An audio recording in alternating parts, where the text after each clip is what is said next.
사도신경을 통해 우리의 신앙을 함께 고백하겠습니다. 나는 전능하신 아버지 하나님, 천지의 창조주를 믿습니다. 나는 그의 유일하신 아들, 우리 주 예수 그리스도를 믿습니다. 그는 성령으로 잉태되어 동정녀 마리아에게서 나시고 본디오 빌라도에게 고난을 받아 십자가에 못 박혀 죽으시고 장사한 지 사흘 만에 죽은 자 가운데서 다시 살아나셨으며 하늘에 오르시어 전능하신 아버지 하나님 우편에 앉아 계시다가 거기로부터 살아있는 자와 죽은 자를 심판하러 오심이라. 나는 성령을 믿으며 거룩한 공교회와 성도의 교제와 죄를 용서받는 것과 몸의 부활과 영생을 믿습니다. 아멘. 우리 함께 예수님 품으로 함께 찬양 부르시겠습니다. 예수님 품으로 함께 찬양 부르시겠습니다.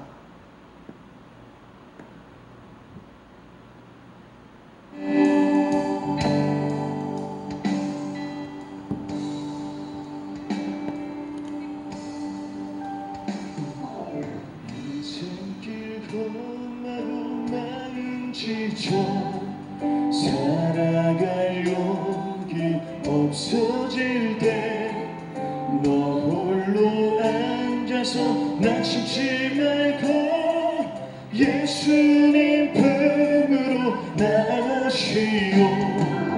예수님은 나의 생명 믿음 소망 사랑 되시니 십자가 보혈 자비의 손길로 상처 입은 너를 고치시니 평생의 모든 끈 허물어져 세상의 짐도 다 떠날 때 어둠에 앉아서 울지만 말고 예수님 품으로 나오시오. 예수님은 나의 생명 믿음 소망 사랑 되시니 십자가 보혈 자비의 손길로 상처 입은 너를 고치시니 어두운 밤 지나면 새날 오고 겨울이 가면 봄이 오는 이 세상 슬픔이 지나고 나면 광명한 새날이 다가오네. 예수님은 나의 생명 믿음 소망 사랑 되시니 십자가 보혈 자비의 손길로 상처 입은 너를 고치시니 예수님은 나의 생명 믿음 소망 사랑 되시니 십자가 보혈 자비의 손길로 상처 입은 너를 예수님은 나의 생명이십니다. 예수님은 나의 생명 믿음 소망 사랑 되시니 십자가 보혈 자비의 손길로 상처 입은 너를 고치시니.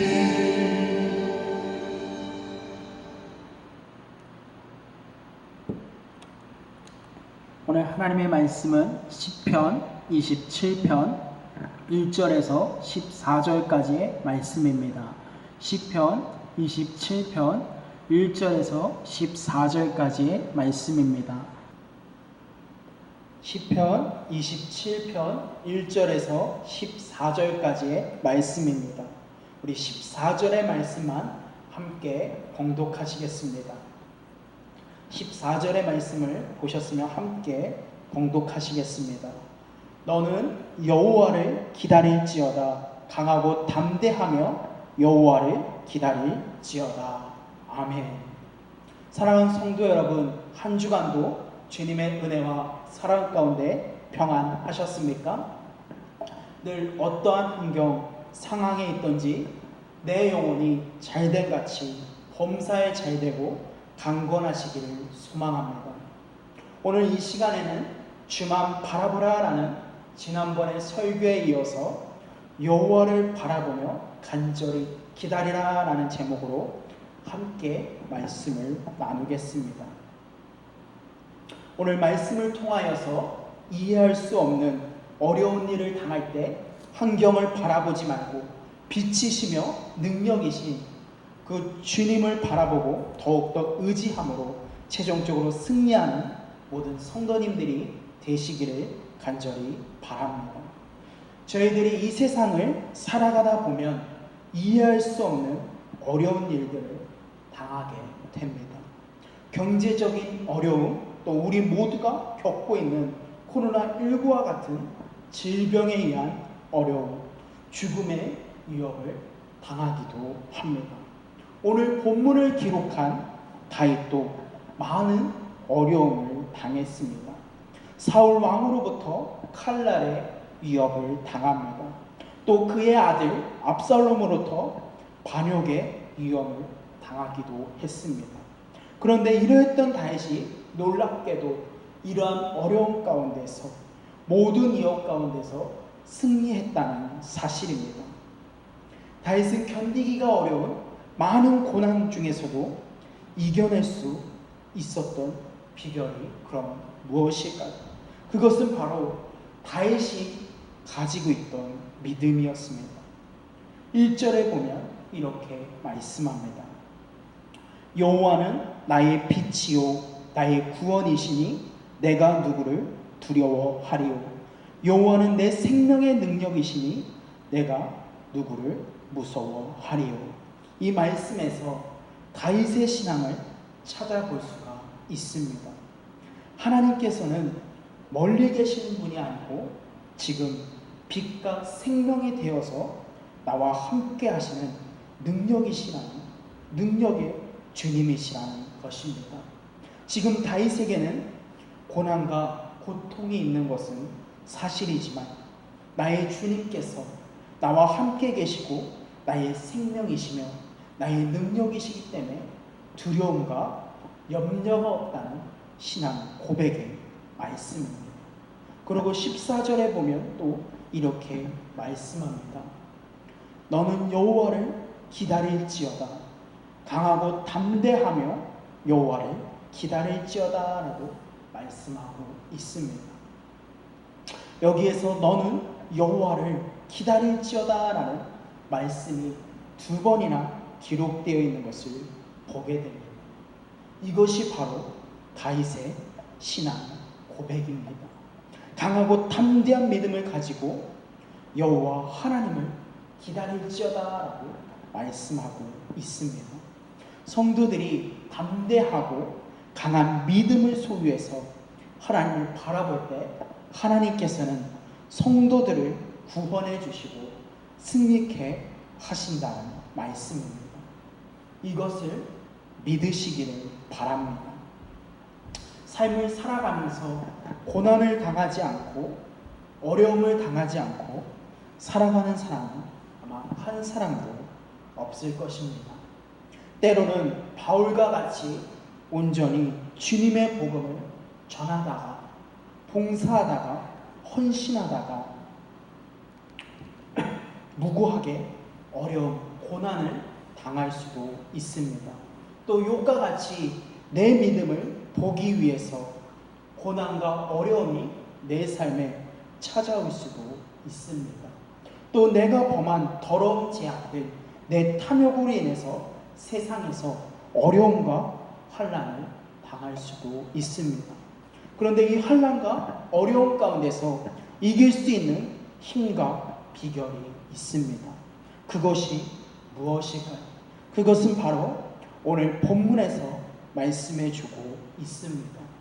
믿음으로 하나님을 바라보며 그 하나님을 간절히 기다리며 살아가는 것입니다. 그럼 구체적으로 하나님을 바라보며 그 하나님을 간절히 기다린다라는 이 말씀의 의미는 무엇인지를 함께 나누도록 하겠습니다. 그 첫째로는 승리의 확신을 가지고 살아가는 말씀입니다. 내 삶에 고난과 고통이 있다 할지라도 하나님 안에 있는 자들은 승리하게 된다는 확신을 가지고 살아가는 말씀입니다. 지금 다윗은 위급한 상황으로 생명의 위협을 느끼고 있는 상태입니다. 한마디로 표현하면 절망의 상태입니다. 마치 살아난 판을 걷고 있는 상황과 같습니다. 자신을 죽이려는 무리들이 한 발 한 발 다가서고 있습니다. 무엇을 어떻게 해야 할지 모르는 상황입니다. 지금 다윗의 작전이나 계획은 도망가는 것밖에는 아무런 방법이 없습니다. 그런데 다윗은 내가 누구를 두려워하리요? 내가 누구를 무서워하리요라고 고백하고 있습니다. 이렇게 말할 수 있는 이유가 무엇일까요? 믿었던 사람의 배신으로 지금 다윗이 정신적으로 큰 충격을 받아서 이렇게 말을 한 것일까요? 그것이 아니죠. 다윗을 위협하는 세력이 아무리 힘이 강하고 능력이 있다 할지라도 하나님께서 나와 함께 하시니 내가 승리할 것이라는 확신하는 믿음을 가진 사람이었기에 그 어려움, 환난에서도 두려움을 가지지 않은 것입니다. 다윗에게는 하나님을 의지하는 믿음이 있었고 하나님께서 나를 도우시고 구원하시라는 확실한 소망이 있었기 때문입니다. 다윗은 어려움 가운데서 모든 환난에서 승리할 수 있는 힘은 오직 여호와 하나님께 있다는 것을 믿은 것입니다. 세상 사람들은 어려움이 찾아오면 환난이 생기게 되면 그것을 이길 수 있는 비결을 그 힘을 자기 자신에게 찾거나 아니면 세상에 나가서 해결해 나가려고 합니다. 그러나 다윗은 자신이 당하고 있는 이 환난을 이길 수 있는 길은 오직 여호와 하나님께만 있다는 것을 알았습니다. 그러기에 하나님을 의지함으로 승리의 확신을 가지게 된 것입니다. 사랑하는 성도 여러분, 이 세상을 이길 수 있는 힘과 이 세상에 당하는 어려움과 고난을 이길 수 있는 힘이 바로 여기에 있다는 것을 깨달아야 합니다. 그러기에 다윗이 가졌던 믿음, 담대한 믿음, 강한 믿음을 소유해야 합니다. 다윗은 어린 나이에 골리앗과 나와 싸워 이길 때에도 만군의 여호와 하나님께서 나와 함께 하신다라는 이 강한 믿음을 붙들고 나아가 골리앗과 싸워 이길 수 있었습니다. 약한 믿음을 소유한 자는 환난이 닥치면 좌절하고 실패해버리고 맙니다. 그렇지만 강한 믿음을 소유한 자는 이로 인해서 더 강한 믿음을 얻게 되고 승리하게 되는 것입니다. 지금 어떤 자세로 살아가고 계십니까? 강하고 담대한 믿음을 소유해서 늘 승리의 확신을 가지고 살아가시기를 바랍니다. 두 번째로 여호와를 바라보며 간절히 기다리라라는 이 말씀의 의미는 환난의 날, 어려울 때에 하나님을 찾으라는 말씀입니다. 시편 50편 15절에 보면 이렇게 말씀합니다. 환난 날에 나를 부르라. 내가 너를 건지리니 내가 나를 영화롭게 하리로다. 끝없이 밀려오는 환난의 파도, 어려움의 파도, 내 문제들로 인해서 지쳐 있을 때 낙심하여 포기하지 말고 하나님께 소망을 두고 하나님을 간절히 찾으라는 것입니다. 그러면 건져주시겠다는 약속의 말씀입니다.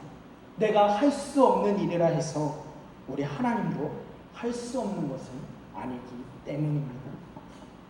마가복음 4장에 보면 예수님이 제자들과 함께 갈릴리 바다를 항해하다가 풍랑을 만나 고생하는 장면이 나오게 되는 것을 보게 됩니다.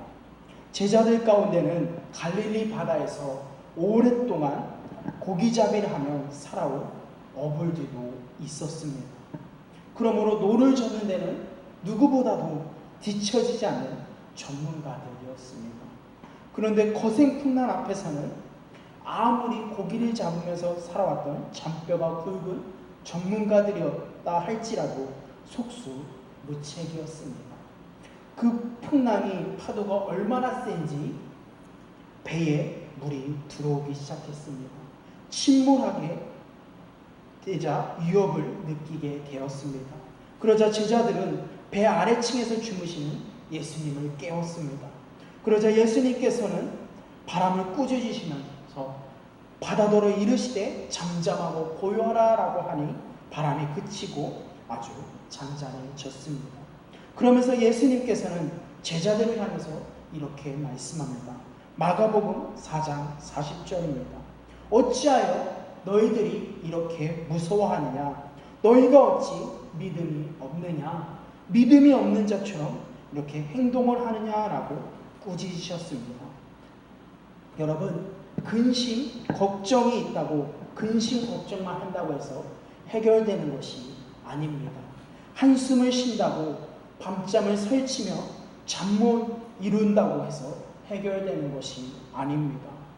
환경을 원망하고 누구를 탓하는 것도 아무런 해결에 도움이 되지를 않습니다. 이 모든 것들은 마귀가 주는 또 다른 수법입니다. 이러할 때 할 수 있는 유일한 해결책은 하나님을 바라보며 하나님을 찾는 것입니다. 그래서 하나님께서는 시편 50편 15절에 보면 이렇게 말씀하십니다. 시편 50편 15절의 말씀을 함께 읽기를 원합니다. 환난 날에 나를 부르라. 내가 너를 건지리니 내가 나를 영화롭게 하리로다. 하나님은 또 말씀하십니다. 이사야 62장 6절에서 7절까지의 말씀입니다. 너희 여호와로 기억하시게 하는 자들아, 너희는 쉬지 말며 너 여호와께서 예루살렘을 세워 세상에서 찬송을 받게 하시기까지 그로 쉬지 못하게 하라. 하나님을 부르며 하나님으로 하여금 쉬지 못하게 하는 자들에게 하나님은 나타나셔서 능력을 베풀어 주신다는 말씀입니다. 하나님은 어려움을 통해서 성도들을 깨우십니다.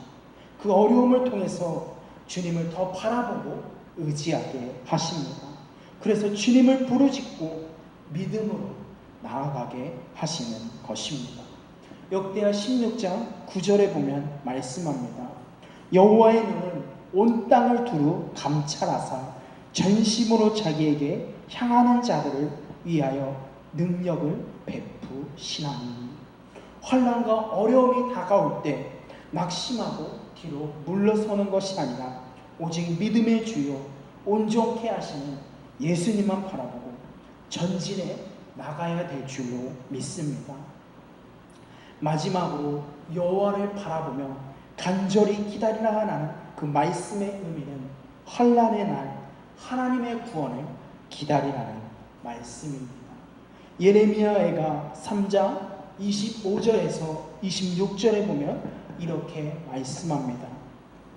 기다리는 자들에게나 구하는 영혼들에게 여호와는 선하시도다. 사람이 여호와의 구원을 바라고 잠잠히 기다림이 좋도다라고 말씀하십니다. 환난의 풍파가 나를 뒤흔들 때 서두르지 말고 묵묵히 하나님의 때를 기다리라는 것입니다. 서두르는 마음속에 나타나는 형상은 원망과 불평입니다.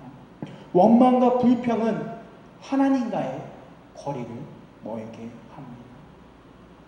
원망과 불평은 그 출처가 어둠의 세력인 사탄으로부터 오는 것이기에 하나님의 능력의 손길과 멀어지게 합니다. 조급하게 서둘러서 잘 되는 일이 하나도 없습니다. 우리나라가 교통사고율이 세계 1위라고 합니다. 그 원인은 너무 서두르기 때문이라고 합니다. 우리 한국 사람들은 너무 빠른 것을 좋아합니다. 서둘러 가야 하니 가속을 하게 되고 서둘러 가야 하니 신호도 위반하게 됩니다. 그러다 보니 중앙선도 침범해서 사고가 난다고 합니다. 기다린다는 말은 달리 표현하면 인내입니다. 야고보서 1장 12절에 보면 이렇게 말씀합니다. 시험을 참는 자가 복이 있나니 이는 시련을 견뎌내 자가 주께서 자기를 사랑하는 자들에게 약속하신 생명의 면류관을 얻을 것이라. 모든 것이 끝이라고 생각되는 그때에 포기하지 말고 한 번 더 인내하며 주님을 바라보아야 합니다. 그때가 바로 하나님께서 역사하실 때이기 때문입니다. 그때에 새 힘을 주셔서 승리하게 될 줄로 믿습니다. 어떤 사람이 등산을 하다가 발을 헛디뎌서 낭떠러지로 떨어지게 되었습니다. 한참을 굴르다가 다행히도 나무 뿌리를 하나 붙잡게 되었습니다. 이 사람은 평소 한 번도 기도해보지 않았는데 위기의 순간에 하나님께 부르짖었습니다. 하나님, 제발 저 좀 살려주세요. 저를 살려주시면 제가 가지고 있는 재산의 절반을 바치겠습니다. 그러자 하나님께서는 불쌍히 여기셨는지 이렇게 말씀하셨습니다. 내가 살고자 하느냐? 그럼 네가 지금 붙들고 있는 것을 놓아라. 이 말을 듣는 사람은 하나님, 내가 미쳤습니까? 이걸 놓으면 죽는데 어떻게 놓습니까? 라고 대답을 했다고 합니다. 여러분, 저희들의 삶 속에서도 이것을 놓으면 죽을 것 같은 것이 있습니다. 그것이 무엇일까요? 아마 하나씩은 있으실 것입니다. 어떤 사람은 자식이라고 얘기합니다. 그래서 자식을 꽉 붙잡고 그것을 의지해서 살아갑니다.